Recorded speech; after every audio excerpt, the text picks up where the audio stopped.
This is the X-Zone Broadcast Network, broadcasting worldwide on broadcast affiliates and satellite program providers, including CNN Broadcast Network, Sirius Satellite Network, Star Media, Good News Radio Network, Angel Broadcast Network, Wiki Broadcast Network, and WPBN TV. For more information on the X-Zone Broadcast Network, visit us at www.xzbn.net.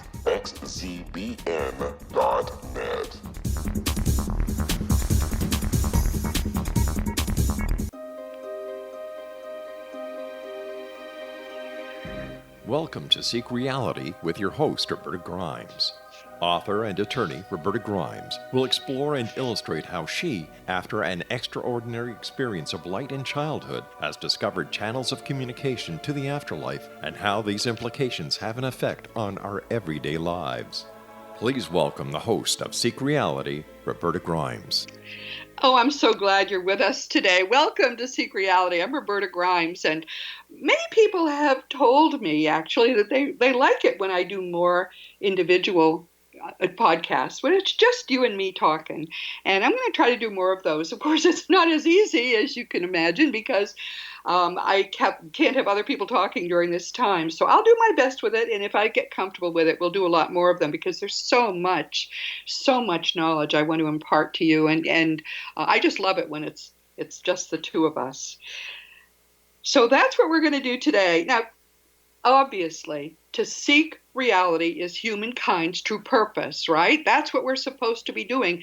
And all of us want to know the truth, but to seek reality sincerely, rejecting everything we cannot support as objective truth and seeking instead to have ever more perfect answers has put us at last in this peculiar place where we realize that both of our most beloved mainstream trusted institutions are nothing more than closed belief systems. Neither really ultimately cares about seeking the truth the way you and I care about seeking it. Of course, it's easy to say that about Christianity, which is a first-century Jewish sect in all but name. We find it harder to accept the fact that mainstream science has turned itself, actually 100 years ago, turned itself into a materialist sect, very like a religion, atheism, that refuses to consider any of the abundant evidence that scientists themselves have found, and we enjoy sharing, of course. They don't seem to mind. Evidence that they have found that nothing whatsoever is material. It's all essentially energy. And that core energy is, of course, what we experience as consciousness. So we're coming to the point where we have to face the fact that nearly everything we ever have been taught to believe has to be questioned, and a lot of it is wrong. If you seek reality, you will find it. Jesus said that, and we're finding it is true. That evidence is all around us. But the question then arises, once we begin to find the genuine reality, what the heck do we do with it? For my part, I've come to believe that we have a responsibility to teach the truth as we have found it. In particular, we should be teaching it to children. And since we can now abundantly prove that while all the Christian dogmas are wrong, what Jesus taught us is abundantly right, I've come to understand that my particular task is going to be, well, among other things, to help parents teach the Lord's truths to their children. It wasn't long after Liberating Jesus was published in the fall of 2015 that I heard from a woman who had read the book and she loved the book. She said it had transformed her life. I get a lot of those emails. They thrill me every time.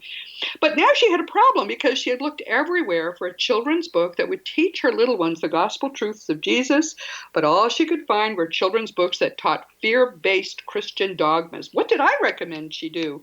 And then I began to hear from others too.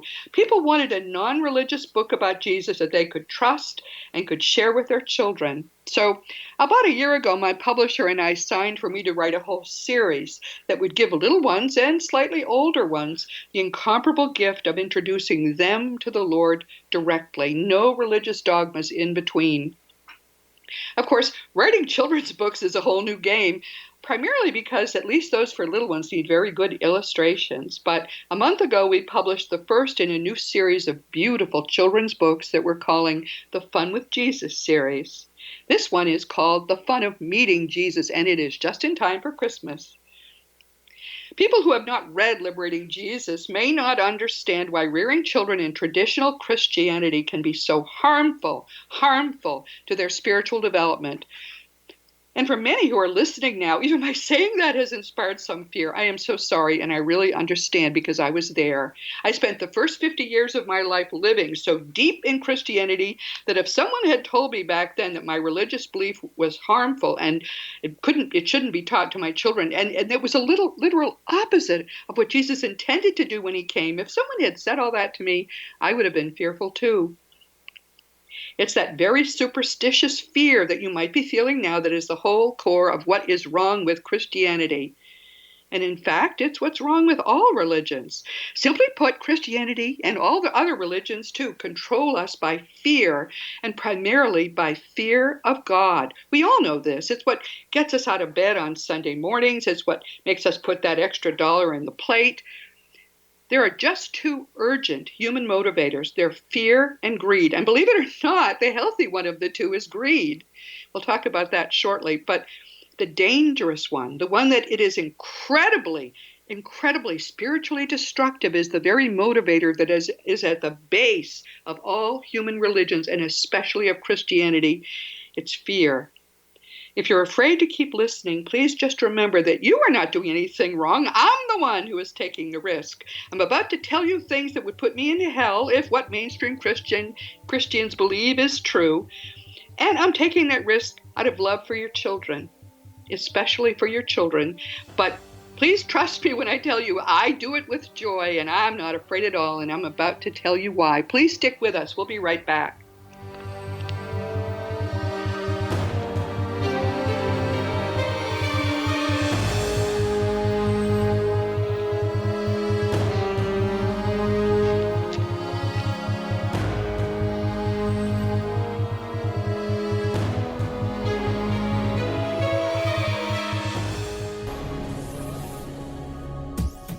This is the X-Zone Broadcast Network, broadcasting worldwide on broadcast affiliates and satellite program providers, including CNN Broadcast Network, Sirius Satellite Network, Star Media, Good News Radio Network, Angel Broadcast Network, Wiki Broadcast Network, and WPBN TV. For more information on the X-Zone Broadcast Network, visit us at www.xzbn.net.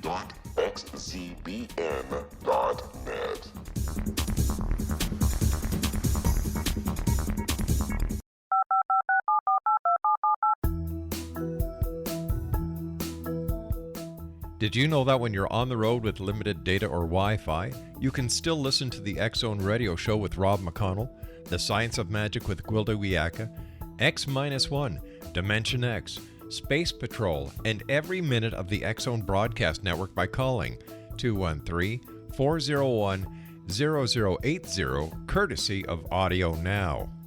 No smartphone, app, or internet needed. It saves your data plan, and it's free if you have unlimited minutes. Call 213-401-0080 to listen on any phone, anytime, anywhere. Remember 213-401-0080 for the best of the paranormal, parapsychology, and sci-fi radio programming anywhere, 24/7, 365.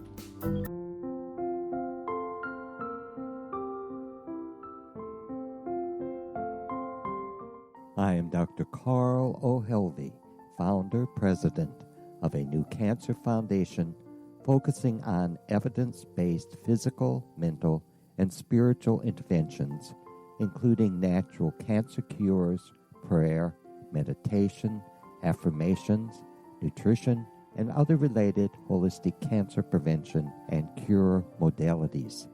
These are used in cancer education, research, and financing care.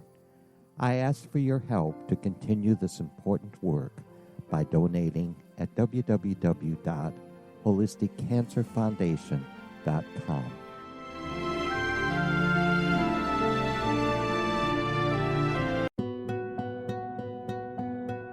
Is it science or is it magic?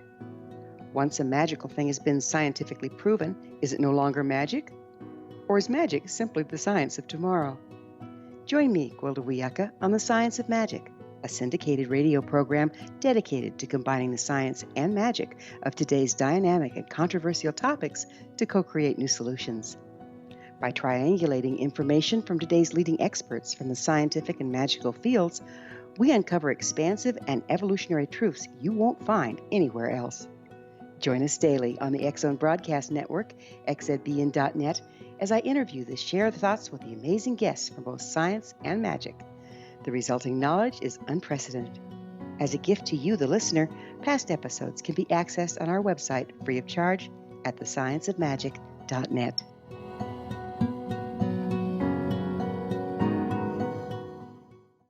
Little children aren't the only ones afraid of the dark. Millions of soldiers return from war zones with PTSD, anger, frustration, fear, and loneliness, much of which surfaces during the darkness of the night. You have the chance to change the lives of these American heroes. Songs and Stories for Soldiers.us provides free MP3 players for these men and women. With a list of 3 million songs in 16 different styles, 100,000 audiobooks, and 30,000 old-time radio programs, every veteran can find something to soothe and comfort them at no cost. All our players contain an 8-hour audio program designed to help veterans fall asleep. With 1,500 plus vets now participating, it's our goal to deliver 10,000 audio players this year. Go to our website at songsandstoriesforsoldiers.us. Help us help a veteran make it through the night.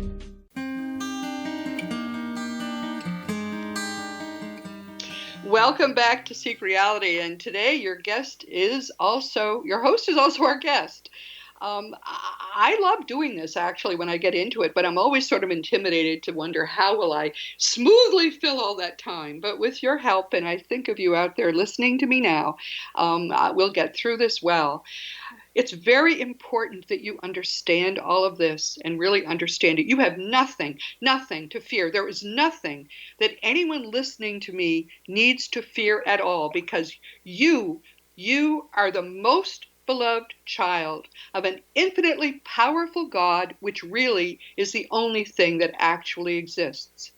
There is no Christian God. That Jehovah, that petty and angry and judgmental being with the thunderbolts and the beard does not exist.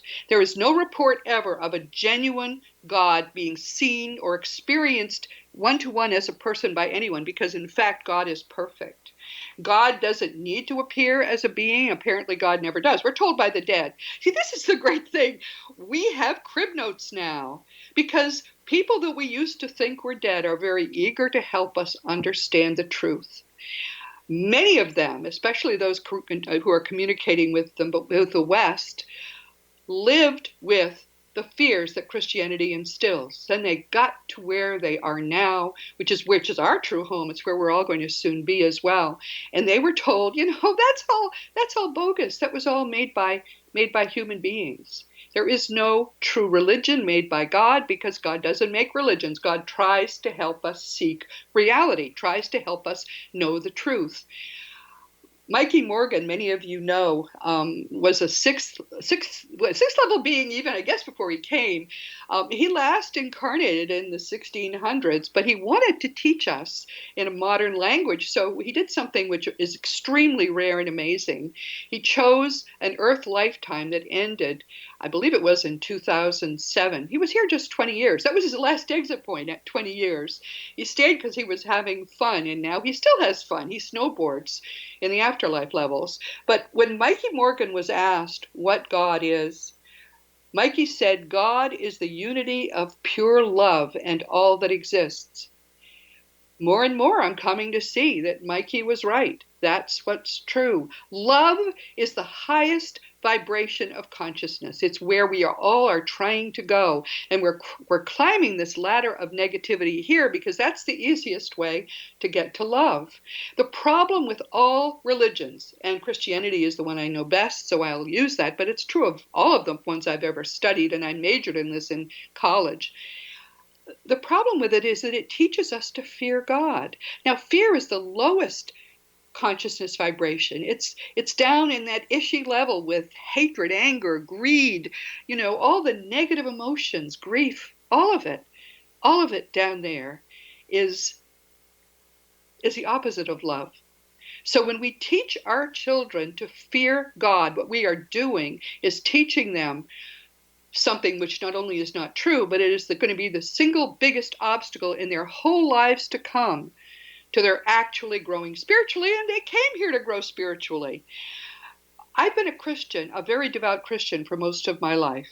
Until I was in my mid-50s, you could not have told any of this to me, and it would have made me afraid too. But in reality, Christianity doesn't come from God. Christianity is a 1st century Jewish sect. That's what it is. And people always have been able to perceive there must be a God. So people have been seeking God for a very long time, probably since we first lived in caves. But the problem is that we've been seeking God and finding little bits of the fact that there is a God and then making up religions, because the first thing, when you don't understand something, the first thing you do when you find evidence of it is to fear it, right? Oh my goodness, we have to placate this greater being, which we know is here somewhere. Jesus came to clear our minds of that fear. He came to do it for Jewish people. And he, in fact, said during his lifetime here, I came just to talk to the Jews. I think it was his plan, based on what he says in the Gospels, for these first true monotheists, the ancient Jews, to make the next step into understanding what reality actually is. That's what he was trying to do. But he gave those truths to all of us. We all have the ability, the right, and the joy to follow Jesus. The problem is he's teaching us how to raise our spiritual vibration, our consciousness vibration, consciousness actually being how we perceive God, to raise that vibration away from fear and toward love, right? So then if we teach little children to fear God, we are actually tying a millstone around their neck. We're making it so much harder for them to grow. So that's why I feel so strongly about this. Jesus said, let the little children come to me, and do not hinder them, for the kingdom of heaven belongs to such as these. That's Matthew 19:14. A close and secure and loving relationship with the true and only power that exists, and a loving and true relationship, frankly, then with all other people, because we are all part of the same consciousness. That power, that love, that perfect lack of fear is what we all should be teaching our children. It's the greatest gift that we ever can give them. And the time to give them that gift has to be before the age of 6, because here's why. There's a period in our lives, up to the age of probably 5, when we're in download mode. We are learning uncritically what the truth is about reality, who we are, who our family is, who our tribe is, and we're learning where the fences are in our lives. But most of all, we are learning what God is. God is the water in which you swim. That's why it's so hard for us to experience God, because we don't really ever experience anything but God. All the negativity we ever experienced just came from the fellow fish in this gigantic sea, and it's a delusion. The only thing that truly exists is perfect love. We're trying to get back to remembering that, though. So do you see, if you teach a child of 5 or under to fear God, you're going to give that child an obstacle for his or her entire life. And this is very troubling, because fearing God is going to make people turn away from God. Fearing God is what will make people not seek to love God. You don't want to get closer to somebody you fear, right? I mean, if you have this tremendous fear of the other, tremendous fear of the unknown, this fear of God, you don't want to get close to God, do you? Because that's scary. Well, you might do something wrong and a thunderbolt will get you. Don't do that to your children. Even if you are a sincere and zealous Christian, no matter what your beliefs are, we owe it to our children not to close their minds against the love of God before they are even 6 years old. And that's what's happening to too many children now. This is extremely important. I'll say it again.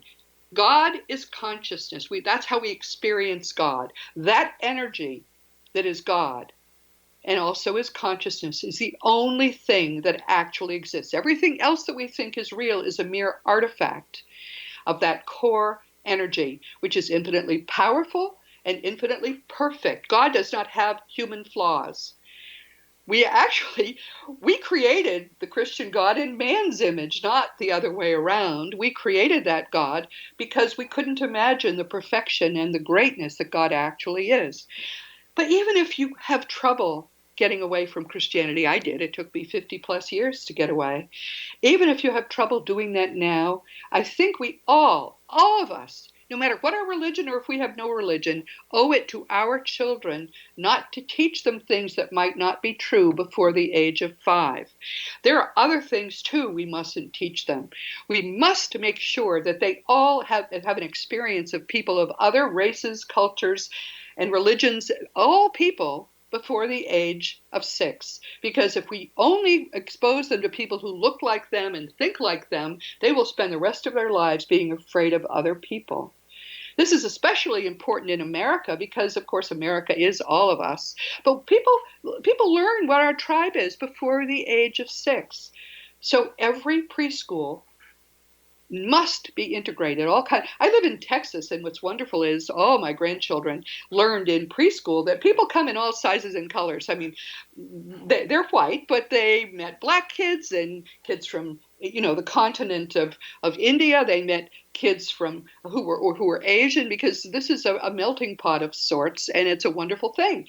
My 8-year-old granddaughter's second grade class is full of every possible appearance of children. When I went to have lunch with her, I was amazed. I'd say close to half of it was little black children, but there were also, Asian children and East Indian children in every possible kind, shape, and form of children. Her best friend is black. I'm so thrilled that my granddaughter is growing up to know that the American tribe includes all colors.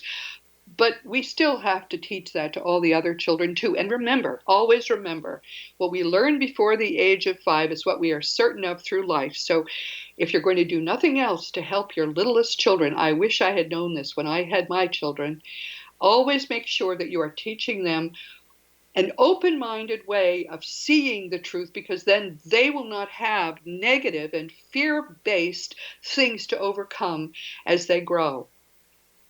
The truth is what they own. The truth is what they deserve. And so, as I'm telling you, even if you are certain everything I am saying is going to put me in hell, and I'm not afraid, but you may be afraid for me. Thank you for that. But you needn't be afraid. I'm not going to hell. Quite the reverse. But even if you think what I'm saying is wrong, please be open-minded for the sake of your children until they reach the age of 6, and teach them only in the spiritual realm, only what Jesus taught, because Jesus is our true and certain teacher. And that's true as well for people who are not Christian. Let's all come to the conclusion that open-mindedness is what we have to teach our children, because otherwise we will never, as a species, as a people, grow beyond the fear-based things that our ancestors tried to teach us because they didn't know better. Consciousness exists in a range of vibrations. It's how we experience God. And the lowest vibration is fear. The highest is love. There's no power at the lower end. All the power is at the end of perfect love, which is why there's no devil. I mean, that's another thing we ought to keep telling people. There's no Satan. The most powerful negative entities of which we are aware have no power at all. The more negative they are, the less power they have. Isn't this wonderful to know this all for certain? God does love us perfectly, perfectly. And God never judges us. Actually, Jesus told that. If I have time, I'll dig up the things Jesus said and tell you again. But it's right in the Gospels. Jesus said God doesn't judge anyone. He is entrusted all judgment to the Son, so all may honor the Son as they honor the Father. I just don't have the citation for that, but that's a direct quote from the Gospels. And then a little bit later, different temple guards, because of course if he hadn't qualified what he said, those temple guards would have arrested him. He had to be very careful what he said, because to speak against the prevailing religion when he was on earth would have been a quick death sentence, and he had to stay alive long enough to teach us what he had come to teach us. So okay, God's not the judge, but, Jesus is the judge. And, okay, I could get that. Then another day, another group of temple guards around him, he said, as for me, I judge no one. I didn't come to judge the world. I came to save the world. So a Christian says, aha, see, he came to die for our sins. No, there was no need for that. Jesus loves us perfectly and God loves us perfectly and never judges us. No, he came to save us from ignorance and fear. He came to save the world from ignorance and fear, and that was why he came, and that is what his teachings do. Do you see? Jesus is the truth. That's true. I don't care what your religion is. Jesus is the truth. The only problem is that the one group of people who really claim to follow Jesus don't follow him at all. And that's a topic for another day. I've talked about it before, but I can see another one of those coming on. So stick with me and I'll tell you how we're going to help our children truly grow up to be free people. This is Roberta Grimes on Seek Reality, and we'll be right back.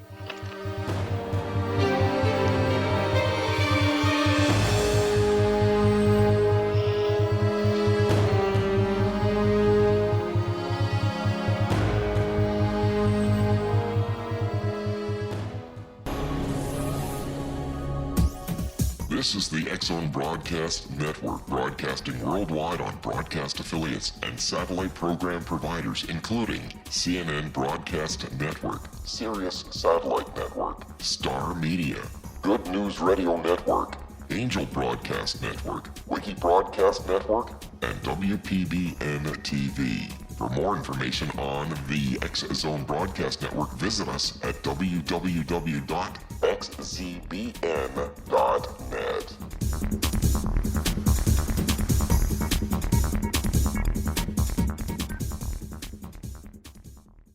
How would you like to be able to read other people's minds? Well, the next best thing is here. When you know how to read a person's name, you know how the person thinks, feels, and behaves. Each letter in our name holds a key to unlock our true essence. Our name contains both our gifts and challenges in this lifetime. Mnemology science discovers personality secrets hidden in the placement of the letters of our names, including the first and last impression people remember about us. Sharon shows us how to interpret the arrangement of letters as outlined in her book, Know the Name, Know the Person. Sharon Lynn Wyeth created mnemology science after 18 years of research and testing her theories, and has supported thousands of people around the world in understanding themselves and others better. You'll enjoy Sharon's unique teachings as she shares her system to learn the gifts behind your given birth name. Even if you don't like your birth name, there are jewels in this book. If you're thinking of changing your name, ready to name your child, or wanting to get along better with others, this is the book for you. If you'd like to improve your relationships and change your life for the better, get the book today, Know the Name, Know the Person, or visit www.knowthename.com. That's www.knowthename.com.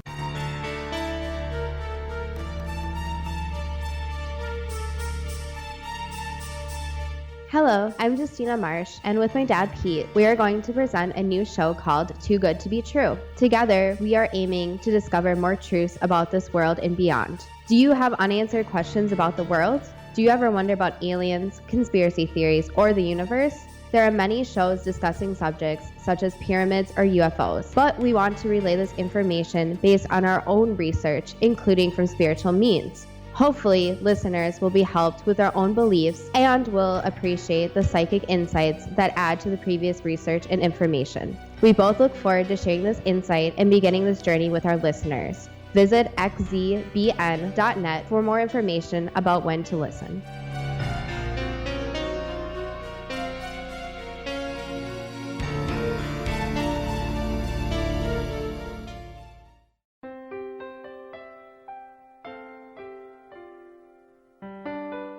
Ancient prophecies, legends, and current events indicate we're entering a high-frequency era supporting enlightenment.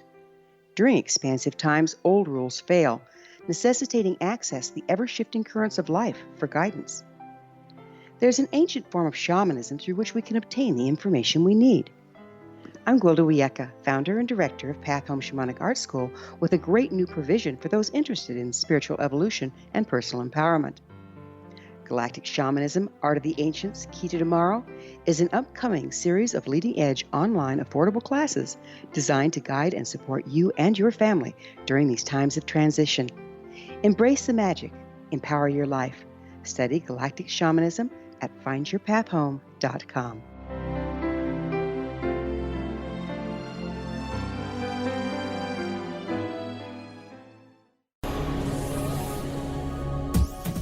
This is the X-Zone Broadcast Network, broadcasting worldwide on broadcast affiliates and satellite program providers, including CNN Broadcast Network, Sirius Satellite Network, Star Media, Good News Radio Network, Angel Broadcast Network, Wiki Broadcast Network, and WPBN TV. For more information on the X-Zone Broadcast Network, visit us at www.xzbn.net.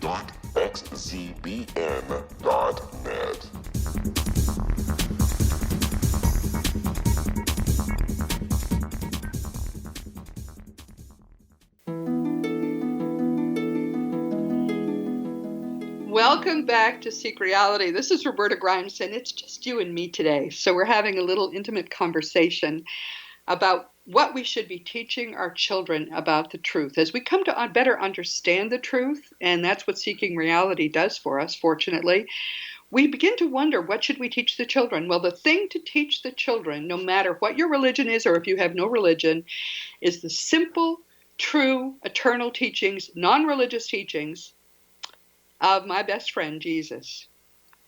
The key, he tells us, and this is true, we've discovered this abundantly, the dead say the same thing. The key to spiritual growth, which is the whole thing we've come here to do, grow spiritually, the key is to learn to love perfectly, everyone, and all the time, especially people who are most unlovable. Jesus said, but love your enemies and do good and lend, expecting nothing in return, and your reward will be great, and you will be sons of the Most High, for he himself is kind to ungrateful and evil men. Be merciful, just as your Father is merciful. That's Luke 6:35-36.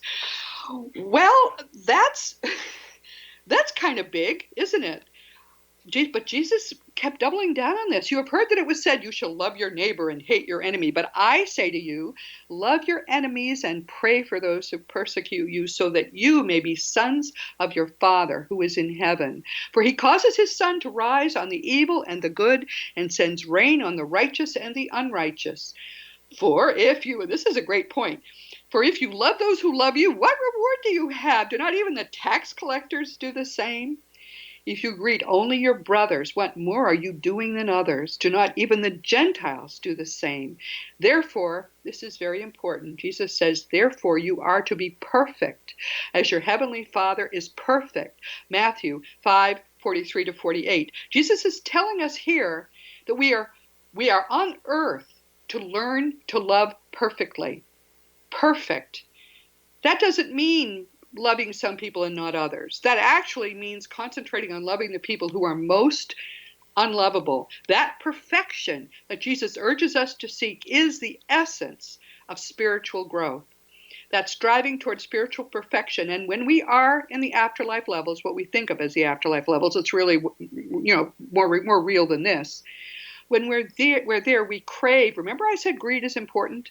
The core greed of all humans is a hunger for spiritual growth. Getting rid of everything in the way of it. Craving it. When you are in the afterlife, you crave it. Take everything you've ever craved in your life, from sex and food through money and power, take everything you've ever craved, wrap it up, and imagine it much stronger. And that's how you're going to feel about growing spiritually once you get home. That's why you came here and you undertook the bother of coming to earth so you could grow spiritually. Okay, which will of course raise your consciousness vibration, which is spiritual growth. All right, easy to understand, but if that's how we've got to grow in love, what Jesus understood and what he taught us is we first got to learn to forgive perfectly, and only then will we be able to love as we're supposed to love. But that's a problem. Peter asked Jesus, Lord, how often shall my brother sin against me and I forgive him? Up to 7 times? Jesus said to him, I do not say to you up to 7 times, but up to 70 times 7. Matthew 18:21-23. Jesus said, do not judge and you will not be judged. Do not condemn and you will not be condemned. Pardon and you will be pardoned. Give and it will be given to you. They will pour it into your lap. A good measure, pressed down, shaken together and running over. Pour what? Pour spiritual growth. For by your standard of measure, it will be measured to you in return. That's Luke 6:37-38. Wow. But So when I tried starting, probably 6 or 7 years ago, to really sincerely, completely love the teachings of Jesus, one of the first things I learned is you cannot forgive each time something goes wrong. Each time you have something to forgive, if you wait till then to forgive, it's impossible. I call it bespoke forgiveness. It makes you so cranky all the time because, darn it, there's always something to forgive. The train is late, or your husband said something stupid, or it doesn't matter. You're going to be forgiving all day long if you try to do bespoke forgiveness every time something goes wrong. The trick is to teach your mind never again to notice anything. It's as if the world and all the people in it have levers on the outside of you that they can pull and make you crazy. Your mind, though, has the ability. Your mind has the ability to stop reacting to those levers. And once you have taught your mind not to react to those levers, guess what? You have done what I call prevenient forgiveness. You have already forgiven everything in your life that might go wrong. And yes, that includes even people who do harm to those you love. It includes everything. I wouldn't be able to tell you this if I hadn't experienced it myself. It's the most extraordinary thing I have ever experienced. After I had come to realize that it's not only is it easy to live the teachings of Jesus, but if you do it right, it's the quickest route to spiritual growth. I wrote The Fun of Growing Forever 1.5 years, 2 years ago. What Jesus teaches us is so simple. It works within weeks. And yes, you will never need to forgive again. And yes, everybody you look at, you will feel love for. It's amazing. It's truly amazing. And if you want to teach your children how to ace this lifetime, how to grow spiritually as rapidly as possible, I urge you strongly to allow Jesus to teach them too. It doesn't matter what their religion is going to be, because Jesus is actually not a religious figure, not in his own mind. He's our greatest spiritual teacher. And first, as I say, you've got to master the, how can I put it? You've got to learn that forgiveness isn't even needed because you never have formed anything to forgive in the first place. Nobody can do anything that actually touches your heart. Once you've mastered that, your spiritual vibration starts to rise toward love, just the way a bubble rises toward the light. And forgiveness really is the whole ticket to love, is what I've learned. And of course, love is the ticket to spiritual growth. Jesus does tell us that spiritual growth is essential. It becomes ever easier the more we pursue it. And if we don't pursue it, we fall backward toward fear. Jesus says to everyone who has, more shall be given. He's not talking about stuff. Jesus never cared about stuff. He's talking about spiritual growth. For to everyone who has, more shall be given, and he will have an abundance. But from the one who does not have, even what he does have shall be taken away. If we're not advancing spiritually, we're going backward. And Jesus tells us we're doing that ends up. He says, and throw out that worthless slave into the darkness. In that place there will be weeping and gnashing of teeth. Matthew 25:29-30. That's a scary teaching of Jesus, and it sounds judgmental until you understand what he's referring to. There actually is an outer darkness. It's the lowest level of the afterlife as far as we are able to determine. And you get there by not growing spiritually toward the light. You do fall toward the darkness. Nobody judges you unless you've judged yourself. You can condemn yourself there too. But do you see how wonderful it is that the dead are now able to confirm to us so much of what Jesus says in the Gospels? Jesus is real. Jesus came to earth 2,000 years ago knowing the truth, and Jesus is eager to teach the simple truth about God's perfect love to your children. I say to you that many will come from east and west and recline at the table with Abraham, Isaac, and Jacob in the kingdom of heaven. But the sons of the kingdom, those people who practice the religion, will be cast out into the outer darkness. In that place there will be weeping and gnashing of teeth. Matthew 8:11-12. He's quite insistent about this. If we're not making spiritual growth, spiritual progress while we're here, we are falling backward toward the realm of negative, fear-based emotions. And that's why that crucial motivator, greed for spiritual growth, is actually a very good thing.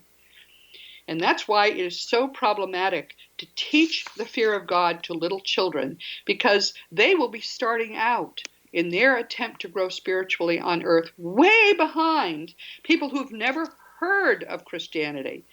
Think about that for a minute. People who have never learned to fear God are closer to God than the people who do fear God. Simply because God is perfect love. God is at the opposite end of the consciousness spectrum from fear. So to teach anyone to fear God is so harmful. And frankly, that's driving me now. I mean, to teach people about the fact that life is eternal is so old hat to me. I've been doing it for like 20 years. But I'm being driven. I'm feeling truly, truly driven toward teaching infinite, perfect love. And the core love being, of course, love for God to everyone. It's very important that we not teach fear to kids. But I think we all feel that way, right? The only thing that makes parents teach fear to children is their greater fear. They don't want their children to mess up and not get to heaven. So that's why the study of the afterlife is so important to each of us. We quickly come to understand that it's not a guessing game. Gee, if I'm in the wrong Christian denomination, gee, God will hate me and I'll go to hell after all, even though I've tried to be a good Christian. None of that is real. God loves you perfectly. It doesn't matter if you profess a religion. What we've found is that everybody goes through the same process. Doesn't matter what your religion is or if you had no religion. And the process they go through is a life review and the ability to judge oneself. With the help, hopefully, of spiritual guides who will try to help you understand that the things that you fear really don't need to be feared. But professing the religion doesn't do it. For Jesus, it always was part of his teachings. It was at the core of his teaching that we must come to him on ourselves. He did not come to start Christianity. In fact, he told us not to. This is one of the ironies in the Gospels that the Christians simply ignore. Jesus came to teach us how to live, and he came to see fairly soon that because people were so steeped in fear-based religions, that they were about to package him as one more religion. And he warned us not to do that very thing that Paul and the others then did, which was to package his teachings in Jewish dogmas. Listen to what he said. No one puts a patch of unshrunk cloth on an old garment, for the patch pulls away from the garment and a worse tear results. Oh my goodness. Nor do people put new wine into old wineskins, the new wine of his teachings into the old wineskin of Judaism. Otherwise, the wineskins burst, the wine pours out, and the wineskins are ruined. But they put new wine into fresh wineskins, and both are preserved. If we, at the time Jesus was here, had been a bit wiser, we would have understood that. By the way, that's Matthew 9:16-17. We would have followed what Jesus started, which was a movement called the Way. And indeed, it is the way, even today. It is the surest and most certain way to make a perfect result of this lifetime and approach God as we are supposed to approach God, without fear and entirely without love. For Jesus, it was always about following his teachings. He said, "Why do you call me Lord, Lord, and do not do what I say?" That's Luke 6:46. Not everyone who says to me, Lord, Lord, will enter the kingdom of heaven, but only he who does the will of my Father who is in heaven will enter. Matthew 7:21. I believe what he's really saying there is, you could end up in the outer darkness if you don't follow my teachings. He says, if you hold to my teaching, you are really my disciples. You are really my disciples if you hold to my teaching. Then you will know the truth, and the truth will set you free.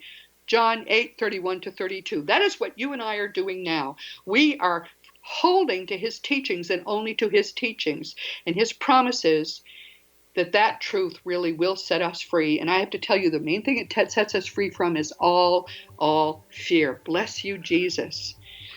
We'll be right back.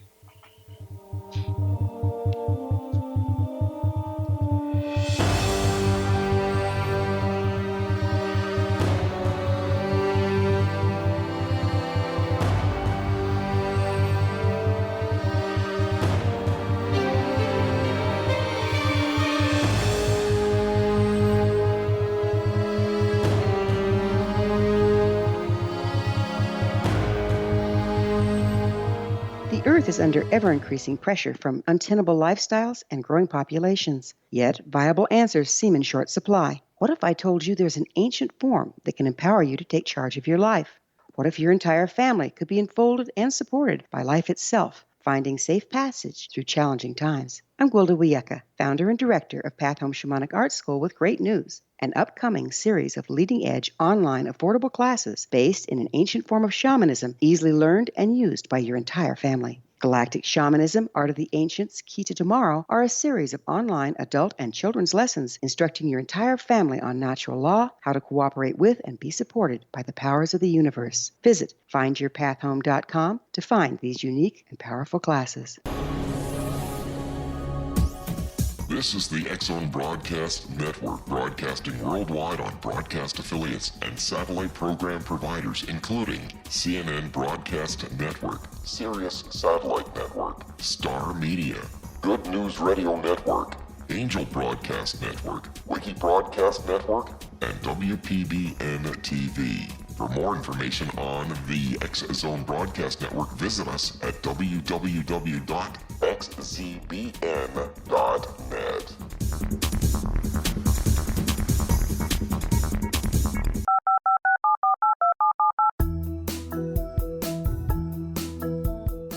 Did you know that when you're on the road with limited data or Wi-Fi, you can still listen to the X-Zone Radio Show with Rob McConnell, The Science of Magic with Gwilda Wiyaka, X-1, Dimension X, Space Patrol, and every minute of the X-Zone Broadcast Network by calling 213-401-0080, courtesy of Audio Now. No smartphone, app, or internet needed. It saves your data plan, and it's free if you have unlimited minutes. Call 213-401-0080 to listen on any phone, anytime, anywhere. Remember 213-401-0080 for the best of the paranormal, parapsychology, and sci-fi radio programming anywhere, 24/7, 365.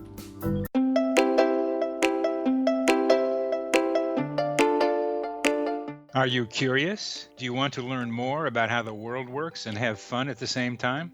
Study coincidences with me, Dr. Bernie Beitman, MD, on my Connecting with Coincidence radio show, here on the XZBN network. Listen to Jungians theorize, statisticians randomize, true believers evangelize, while I categorize. I dance to the rhythm of coincidences. People who experience me see more of them. Maybe something on the show matches a thought in your mind.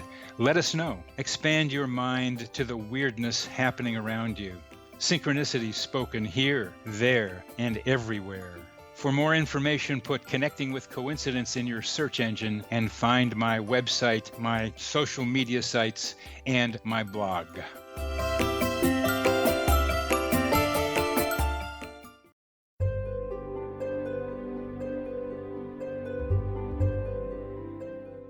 What is truth?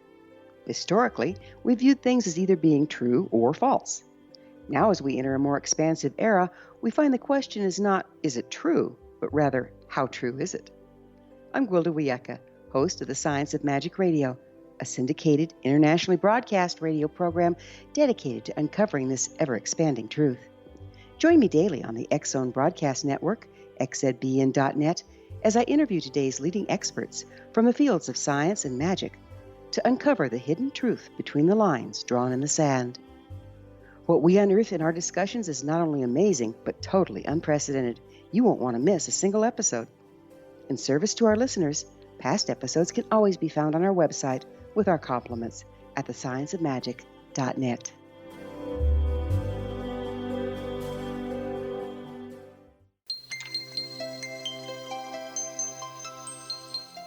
Let's think about this for a moment. It doesn't seem surprising that the Iron Age primitives that Jesus came to teach might have misheard some of the things that he said and might have misunderstood the things they did hear.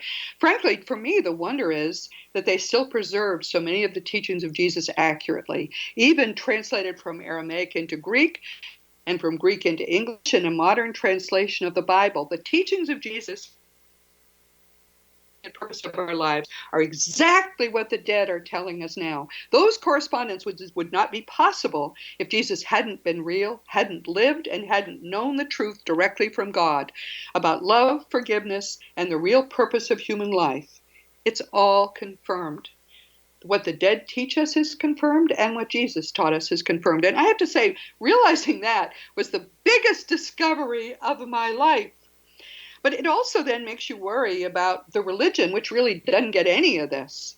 Christianity is based in teachings that are based in fear-based first century Judaism. It's never progressed beyond there. And Jesus, that seems to have been one of Jesus's biggest anxieties. He knew, even during his lifetime, that what he had meant to be purely spiritual and non-religious teachings were going to be turned into just one more religion. He could see that happening more and more, which is why he protested, why don't you do what I say? Stop calling me Lord, Lord. That doesn't at all. And in desperation, in the end, he turned to speaking directly to us down all the ages. He is the one who urges us to ask, and it will be given to you. Seek, and you will find. Knock, and it will be open to you. For everyone who asks receives, and he who seeks finds, and to him who knocks it will be opened. Matthew 7:7-8. It was reading those words 50 years ago that made me understand that it was okay for me to seek, and that I trusted that Jesus would help me to find. That's exactly what happened. Everyone listening now who has an anxiety about trying to better understand the truth, please understand Jesus is calling us to do that. More and more, as I say, I came to realize in my 50s I couldn't be a Christian, which I loved. I still love the Christian religion. I can sing so many hymns, you wouldn't believe it. I loved going to church until I suddenly realized I couldn't go anymore because I had to follow Jesus. And what was being told to me in those churches was not the words of Jesus. We can do one or the other. We can be Christian and feel good about ourselves on Sundays, or we can follow Jesus and feel uplifted and glorified every day of our lives. That's the choice facing Western culture at this point. And what's going to happen, of course, is that pretty soon we're going to have good communication with the people we used to think were dead. And then the jig will be up for Christianity because they're anxious to have us know the truth. But frankly, you don't have to wait for that.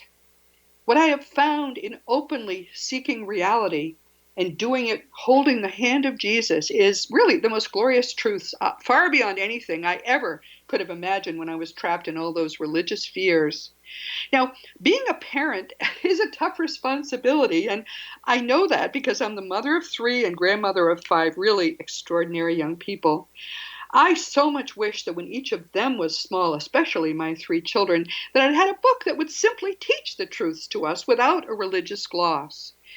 And that's especially true today, of course, when we're no more than a decade away from the moment when good communication is going to make the jig be up for Christianity. So what about our children who are learning Christianity now and learning it before that sacred age of 6? So they'll have trouble. They'll probably be living in fear once the dead say, hey, that wasn't true, but look at the wonderful stuff that is true. So the fact that I didn't have such a book for my children that would teach them the truth made me realize I had to begin writing for your children the books that I wish I had had for my children. If you're still in Christianity, of course, these books will be a great grounding in the teachings of Jesus so your children will grow up knowing and loving the Lord. If you want them then, after the age of 6, to go to Christian schools, to be immersed in the Christian dogmas and maybe even learn fear, if that's what you want for your children, they still will have a grounding under it in loving and knowing the genuine Lord. So if things change in the course of their lives and people come to understand more of the truth, and frankly, Christianity will be one of the first things that falls by the wayside, your children, reared in Christianity, but just kept free of it for those sacred first few years, will have a grounding in loving the Lord. And to me, that is a gift. That is the greatest gift, frankly, that any of us can give to our children now. So, and even if you're not a Christian at all, if you're way past Christianity, give them this gift, because they will learn when they're tiny that Jesus came to teach us the truth, and the truth is that they are infinitely loved. The truth is that their lives are perfect. This first book is called The Fun of Meeting Jesus, and it's going to be a start of a beautiful friendship for so many children with the Lord. The next book is going to be called, I think it's The Fun of Growing with Jesus, and it's going to be about death. It's going to be about the death, frankly, of a little dog and children learning that, nothing really ever dies. That is a true and constant and glorious fact. Jesus, of course, knew it, and that's why he was doing things like raising the dead. But your children need to understand that, because all children have pets, right? And those pets have much shorter lives than the children will have. So why not help those little children understand, if their little pet dies, that it really hasn't died at all? And that's the next one. But the first book is The Fun of Meeting Jesus. The illustrations are beautiful. And I can say that because I didn't draw them. If I did them, they'd be stick figures. But this book is available now. It's on Amazon, the easiest way to get it. But you should be able to get it in bookstores and anywhere books are sold. And it is apparently going to be also translated into other languages. For now, though, of course, this has been Seek Reality with Roberta Grimes, and I am so glad you could join us today. It feels good to be talking directly to you, although I am going to go back to pretty quickly introducing other people to you, because there are so many people I want you to know. But you and I are friends, and it's good to be able to, once in a while, just share a cup of tea with friends. Please never forget that you are a powerful, eternal being. You never began, you never will end. And when you really get everything that means, and frankly, the implications are astounding, it's going to change everything in your life for the better. Next week, our guests are Adelaide Wolf and Hene, I can never say his last name, Hene Gugama. Adelaide is an enrolled member of the Omaha tribe, and Hene is Kiowa, and together they're going to introduce us to what those that we used to think were dead tell us are some of the earliest accurate spiritual teachings that have existed on Earth. And those are the teachings of the American Plains Indians, believe it or not. Truth is truth, my dear friends. Let's open our minds and hearts to hearing truth from the viewpoint of the ancient Aboriginals who's prospered in this land that we now call America, long ago when the world was young. What Hene and Addie have to say to you is beautiful. It's beautiful, and I hope that you will join us. Of course, this week, your guest has been your host. What's important to each of us changes over time in our long lives, and my work in this field has been a really long voyage for me. From spending decades researching and learning the truth about death and the afterlife, while at the same time, I was really an ardent Christian, you wouldn't believe. And then realizing at last, when I was in my 50s, that what the dead were telling us had to, it was true. And the good news was that it confirmed that Jesus had come and had actually taught us the truth. The bad news was there was nothing about Christianity that was true. God doesn't judge us. Jesus didn't die for our sins. Nothing. There's no devil. There's no hell. All of that. None of it was true. That was pretty a tough time of my life, but I came through it. And eventually I realized that I had a role to play for the Lord. And that role was rescuing him from the fake dogmas of Christianity. So when very soon the truth comes out and we find out that nothing that Christians believe is true, when that day comes, we do not want our sacred baby to be thrown away with the bathwater. So I've been trying to rescue Jesus and help people understand that really, that's not his religion. He didn't want to start a religion. He came to free us from religious fears. And that began only when I realized that I could either be a Christian or follow Jesus. I couldn't do both, and in fact, nobody can. So now my passion is finding a way to build the movement that Jesus came to start. He did come to start one, and as I say, at the time of when he was alive, they called it the Way. More and more I've begun to worry about our children.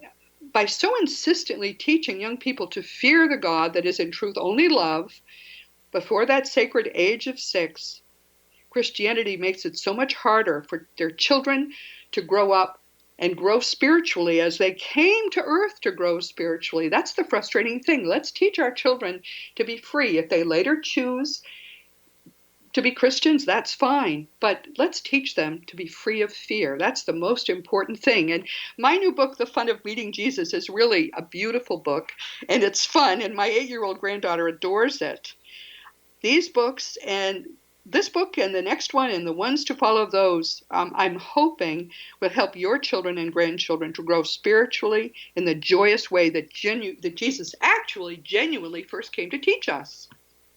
As you know, my nonfiction books are Liberating Jesus, My Thomas, The Fun of Dying, The Fun of Staying in Touch, The Fun of Growing Forever, A Fun of Living Together, and now The Fun of Meeting Jesus. You can order them through bookstores or on Amazon.com, and they're available as audiobooks, except for this one is not available as an audiobook, of course, but the others are, and in 34 languages worldwide.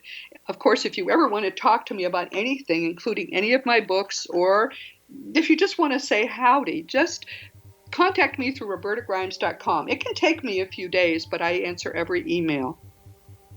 Meanwhile, this has been Seek Reality with Roberta Grimes. Please enjoy and make the most of this coming week in our one glorious shared reality, which truly is, in fact, God. You always remember that you are a powerful, you are an eternal being, and you, in fact, in particular, are infinitely loved.